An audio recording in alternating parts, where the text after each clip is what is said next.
Abro debate con Balute Aldo. Se sigue haciendo la luz, y cómo no se va a hacer la luz, y está nuestra futura antropóloga favorita, Balute Aldo, bienvenida. ¿Cómo viene eso? Hola, chiques, ¿cómo va? ¿Revivieron? Revivimos, estamos aquí, firmes, iluminadísimos. No vamos a permitir que la tormenta apague todas las tormentas juntas. Vamos, efectivamente. Vos sabés que cuando ves a tanta gente tirada en el piso, agarrando cables, rompiendo paredes, decís, ojalá que se solucione, porque si no va a haber que llamar a un electricista y al SWAT para ordenar. Pero no, la verdad que tenemos un equipo elegante, preciso, dinámico, muy buenos vecinos también, fuerte. Un equipo, acaba de estar haciendo señales de músculos, así que lo dimos todo. Balú, para que tener este encuentro, ¿cómo viene eso? Hoy un poquito más tarde que lo habitual, pero bien. No, perfecto, igual, me vino bien. Voy a confesar una cosa. A las 14 horas, no sé si sabían, en teoría, si vos mandabas un mensaje al bot del gobierno de la ciudad, tal vez tenías posibilidades de conseguir entradas para un show que va a dar mañana Fito Páez en el Colón, en honor a los 70 años de Charly García. Mira. Pero yo, maldita ilusionada, creyendo que iban a funcionar bien las redes del gobierno de la ciudad, a nadie le llegó el mensaje, las entradas parecen completamente agotadas, así que pude mandar el mensaje con ilusión de conseguir alguna entrada, pero lamentablemente no. Informo. Igual debe haber una gran mayoría que queda afuera, porque tengo entendido que fue masivo.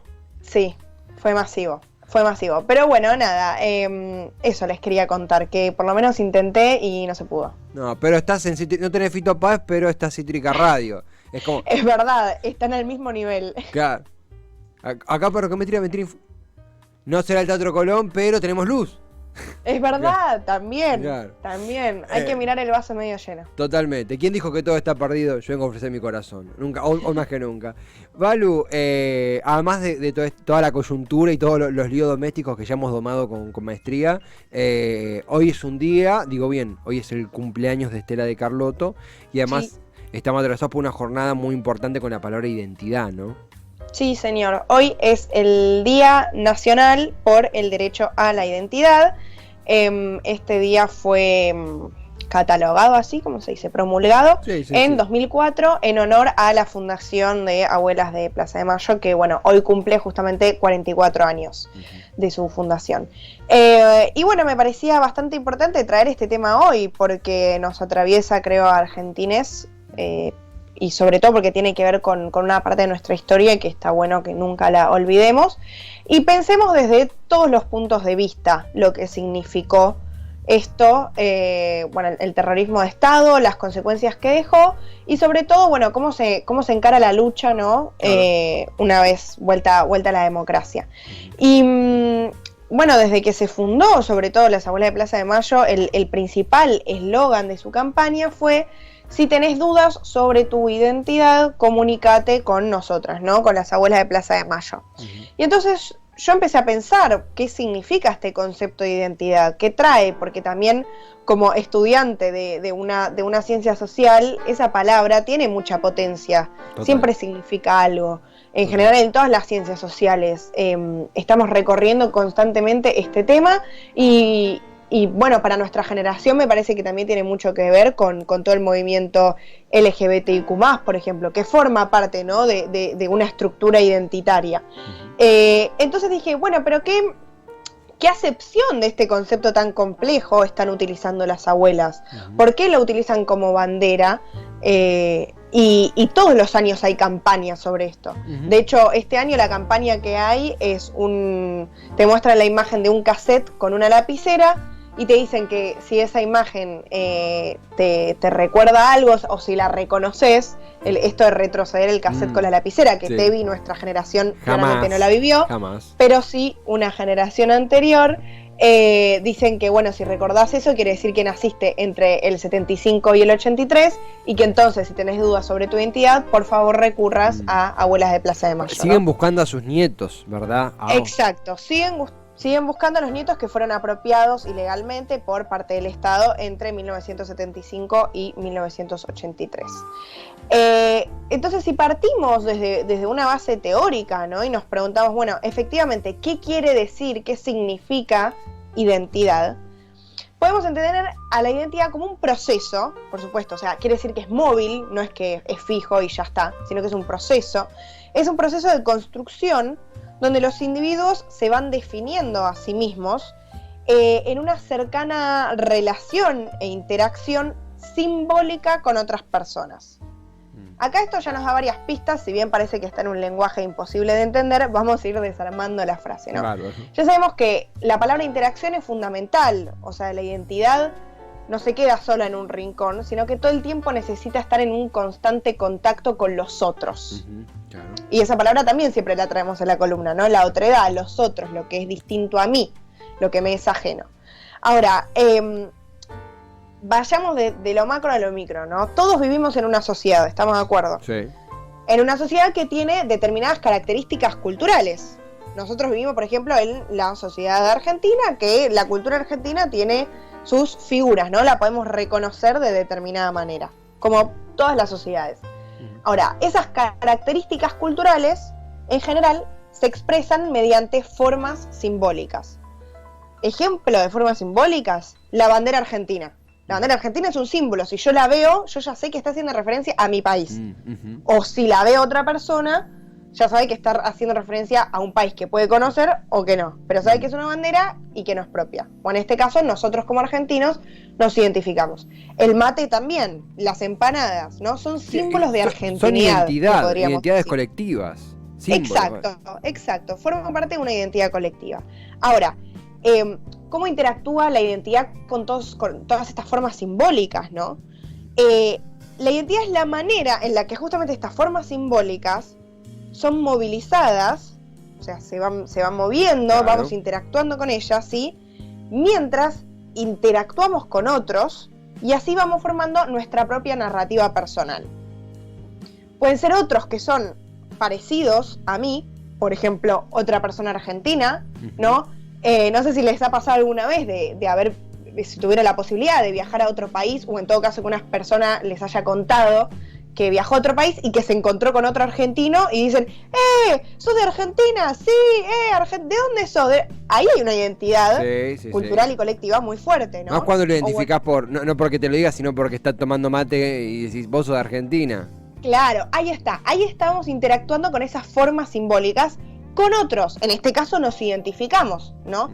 Pero en otro caso podemos diferenciarnos, digo, si viajamos a un país totalmente distinto al nuestro, ¿no? O sea, por ejemplo, no limítrofe, también, ¿no? Nos dicen, Argentina, el Papa, Maradona, ¿por qué? Porque son formas simbólicas que se identifican con justamente esta identidad colectiva. Claro. Ahora, la identidad es colectiva y también es individual, ¿no? Y tiene como estas dos caras que van conversando todo el tiempo y no existe una sin la otra. Sí. Ahora, podemos entender que la identidad también se mueve por tres ejes súper importantes. Por un lado, el eje cultural, ¿por qué? Porque compartimos categorías, ¿sí?, culturales con la gente que nos rodea, como por ejemplo la etnia, la religión, la clase social, el género, etcétera, ¿sí? Entonces, por ejemplo, los que compartimos la religión están mismo de una misma categoría social, ¿no? Somos católicos, somos judíos, somos, no sé, musulmanes, etcétera, ¿sí? Eso es una forma de donde se mueve la identidad. Ahora, también tenemos el eje material. Los bienes materiales que nosotros tenemos también nos forman nuestra identidad. Yo uso solo ropa negra, tengo el celular de última generación, vivo en una casa en el barrio X. Todo eso también conforma parte de nuestra identidad. Claro. Y a esto se le agrega el eje social, que implica esta constante interacción con los otros. ¿Por qué? O porque me importa lo que los otros digan de mí, porque van formando mi persona, mi narrativa personal, o porque me quiero diferenciar completamente de esos otros. Que es también muchas veces lo que charlamos en estas columnas, ¿no? Esta cosa de la otredad, de ese es distinto a mí, yo no tengo nada que ver con eso y entonces lo marginalizo. Claro. Es una forma de expresar esa identidad. Claro. Entonces, estos tres ejes son súper importantes porque la identidad, no se puede formar por solo uno de ellos, ¿no? Se compone con los tres, con el eje cultural, con el eje material y con el eje social. Ahora, para poder entender la acepción que usan las abuelas de identidad en todo esto que estamos viendo, vamos a poner mucho el ojo en estas categorías culturales, ¿no? O sea, en el eje cultural de la identidad. Claro. Como dijimos, estas categorías culturales son colectivas, las compartimos entre todos, y nos vamos a centrar sobre todo en la que llamamos familia. Es una categoría colectiva, porque todos los que vivimos en este país tenemos una misma idea, un mismo sentido común de lo que significa la familia, ¿no? O lo compartimos junto con otros. Mi familia está compuesta igual que la tuya. Mamá, papá, hermanos, qué sé yo. Incluso algo que sucede es que uno dice, no, bueno, pero no todas las familias argentinas son iguales, pero no. Porque más allá de eso, no sé, hay diferentes lugares del mundo donde es normal, no sé, lo contrario a monogamia. Poligamia. Poligamia, está. Claro. Donde la poligamia es común y capaz un hombre tiene 2 esposas o no sé, pongo un ejemplo súper básico y primario, pero para entender, acá en Argentina sabemos que la gente puede estar o separada o no sé, cualquier historia, pero normalmente hablamos de familias nucleares, las llamadas familias nucleares, claro. Padre, madre, 3 hijos, después bueno, estamos el hijo único, estamos todos los casos específicos. Sí, pero... o la familia, lo que sabemos es que la familia es una construcción social que no es igual en todo el globo terráqueo que habitamos, ¿no? Exactamente. Pero sí, generalmente las sociedades occidentales tenemos una idea muy similar de lo que es la familia. Por supuesto eso cambia, ¿no? Pero ¿en qué se basa esta idea, o de dónde parte por lo menos esta idea que la mayoría compartimos en nuestro sentido común? Que la familia son aquellas personas que te criaron desde que vos naciste. Naces en un entorno determinado y quienes te criaron, ¿qué quiere decir criar?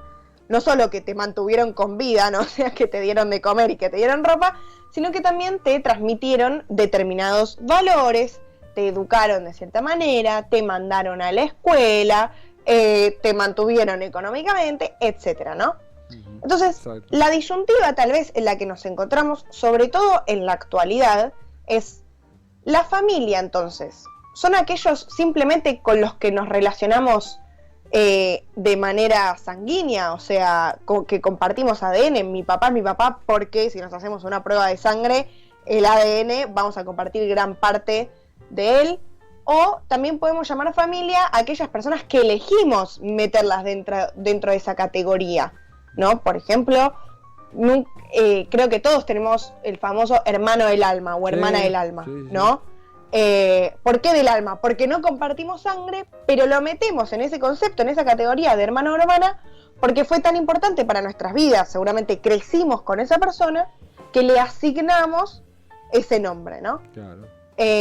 Entonces, la identidad actualmente tiene mucho que ver con la familia, justamente por esto que digo, porque donde nacemos se nos van transmitiendo valores morales, éticos, nos vamos moviendo en determinado círculo que nos van formando por todo esto que dije anteriormente, ¿no? Sí. Ahora, actualmente la identidad también se mueve entre estos dos polos.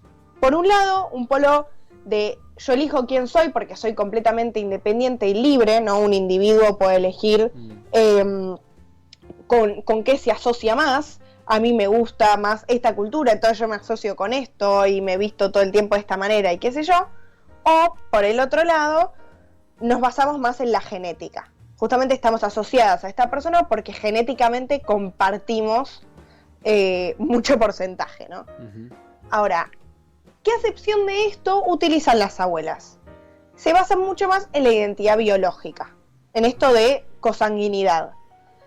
Ahora, parece una mirada medio conservadora de lo que es la familia, ¿no? Porque decimos, bueno, parece que para ellas simplemente la familia es quienes comparten la familia biológica. Compartimos ADN, claro, y por fuera de eso no. Ahora, esa es una mirada muy por afuera de lo que en realidad utilizan las abuelas como herramienta, ¿no? a la identidad biológica.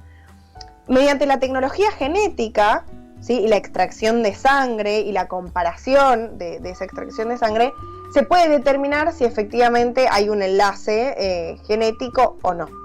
Entonces, esto es una herramienta para las abuelas para poder volver a estabilizar el orden que rompió el terrorismo de Estado al apropiarse ilegalmente de hijos e hijas de gente que tenían secuestrada en los lugares clandestinos, ¿no? Entonces, el orden establecido lo rompió el Estado. Y las abuelas, mediante la tecnología genética, intentan justamente recomponer ese orden, esa identidad biológica. Ahora, no podemos entender, como dije antes, a la identidad simplemente como una mera elección. Yo me despierto un día y decido ser así, que es totalmente respetable y está bien, pero tenemos que poder entender también a todo este proceso, como decía antes, la identidad es un proceso, no es algo fijo. Tenemos que poder entender también este proceso dentro de los marcos sociales y políticos de significado en los que se encuentran, que todo el tiempo están presionando para la construcción de esta identidad. La identidad, o las identidades, ¿no? Son producciones sociales, ¿sí? Que se enmarcan dentro de las relaciones de poder. No las podemos entender por afuera de eso. Vos un día te levantás y querés ser, no sé, Flower, por ejemplo, y está perfecto. Pero esa decisión va a estar todo el tiempo atravesada por las relaciones de poder. Total, y Balu, te sumo algo, mira, hoy, lo único autorreferente que voy a decir, pero hoy justamente tuve un examen de esto y me parece que es increíble como lo bien que calza con esto que comentabas, porque hubo una interrupción del orden, de esa familia, por un Estado que dirigía un curso de exterminio, un proceso de exterminio, persecución, censura y exterminio. Lo más bajo que podemos encontrar en la historia está entre el 76 y el 83. Y en ese sentido, vos sabés que Walter Benjamin, yo le digo Benjamin, sé que le dice Benjamin. Le decimos Benjamin, sí, el amigo Benjamin. Claro, hoy lo rendí a las 7 de la mañana, tengo la confianza suficiente. Pero dice algo muy, muy lindo, digo, no es por nerdearla, pero dice algo muy, muy lindo, porque me sale decir eso, es un concepto muy lindo, que es: el pasado aparece como un relámpago. El pasado no es algo estático, sino que es algo permanentemente pendiente. Cuando el pasado relampaguea y uno toma, entre comillas, una metáfora, toma ese relámpago, no se deja cegar por el progreso que constantemente nos dice mirar al futuro, sino que vuelve al pasado, ese pasado no estático, sino en constante interacción, para inspirarse, en términos filosóficos, en el presente. Entonces, ese pasado pendiente es el que también, sumo esta beta, el que laburan las abuelas, ese pasado que relampaguea cuando una señora de 90 años aún está dando vueltas a la plaza, aún está rondando en los excelentes centros de genética que hay en el país, y desarrollados gracias a su lucha para dar con su nieto. Entonces, ese pasado relampagueante, esa cuenta pendiente, motoriza esa búsqueda también, ¿no? Claro, no, y sobre todo, retomando lo que vos estás diciendo, que es súper interesante y concuerdo, en ese pasado hubo una irrupción del orden, claro, de manera no consentida, o sea, fue ilegal, ¿sí? Eso es también donde tenemos que poner mucho el peso. Fue una apropiación ilegal de los hijos e hijas de las personas secuestradas y desaparecidas. Entonces, lo que constantemente buscan, ¿sí?, las abuelas de Plaza de Mayo es justamente reposicionar a los nietos y nietas en otro marco de significado completamente distinto al impuesto por los militares. Sacarlos justamente de ese horror y de esa niebla, ¿no?, en el que fueron impuestos. ¿Por qué? Porque hay un proceso también de desemparentar y volver a reemparentar, ¿no? Desemparentar con las familias apropiadoras y reemparentar con las familias biológicas. Entonces, por supuesto que la identidad va más allá de la biología, pero la biología también forma parte del proceso identitario y no se puede negar eso.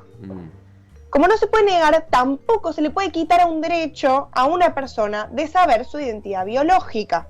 Y eso es lo que buscan constantemente restituir las abuelas de Plaza de Mayo, ¿no?